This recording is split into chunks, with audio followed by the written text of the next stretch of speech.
मैं सरवण सिंह पंदेर हरियाणा के border Shambhu border से बोल रहा हूं। दो मोर्चों की ओर से जो मोर्चा यहां पर चल रहा है इसका 32वां दिन हो गया। आज हम शहीद सुखकर्ण सिंह के गांव बठिंडा बल्लो में उनके अस्थि कलश लेने के लिए दोनों मोर्चे की बड़ी लीडरशिप 10 बजे उनके गांव पहुंच जाएगी।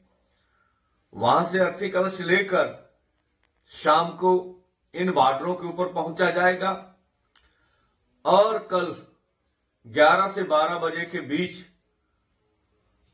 हम लोग हरियाणा की बॉर्डरों की ओर रवाना होंगे। दोनों बॉर्डरों से शंभू बॉर्डर से यात्रा होती पंचकूले से आगे की तरफ इंटर करेगी और खनौरी बॉर्डर से भी हरियाणा की ओर इंटर किया जाएगा। और इसी के साथ दोनों मोर्चों ने ऐलान किया 23 मार्च को शहीद सुखदेव राजगुरु भगत सिंह का शहीदी दिवस इन मोर्चों के ऊपर मनाया जाएगा। सभी युवाओं को अधिक से अधिक यहां पहुंचने की अपील की जाएगी। जैसा कि कल प्रधानमंत्री जी रेहड़ी फड़ी वालों को कर्ज दे रहे थे, तो क्या ये विकास का नया मॉडल है? रेहड़ी फड़ी वालों को कर्ज दे देना, ये आप विकास का कोई नया आयाम कह रहे हैं? और जो हमने देखा जब भाजपा सरकार आई थी तो देश के ऊपर 64 से 65 लाख करोड़ रुपए का कर्ज था।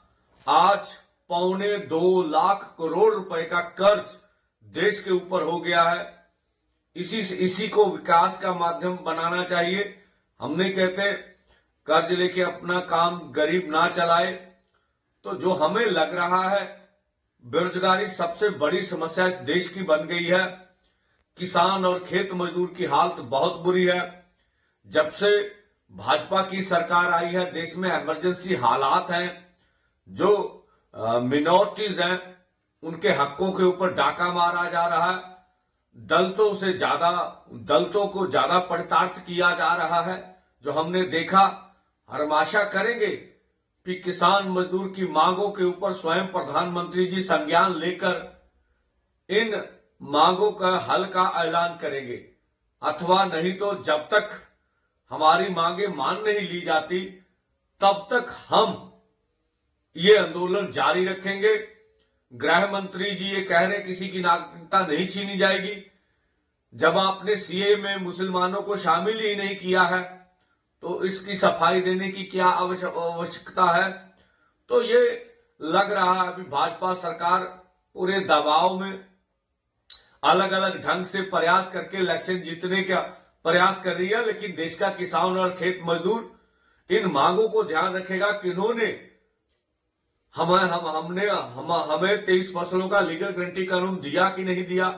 किसान मजदूर को कर्ज मुक्त करने के बारे में कौन सोच रहा है? C-250 के अनुसार कौन सी सरकार हमें फसलों के दाम देगी? और खनौरी गोलीकांड और लखीमपुर गोलीकांड का कौन हमें इंसाफ देगा? इन मांगों को लेकर इस बार विचार करके ही कोई सरकार नहीं लाई जाएगी।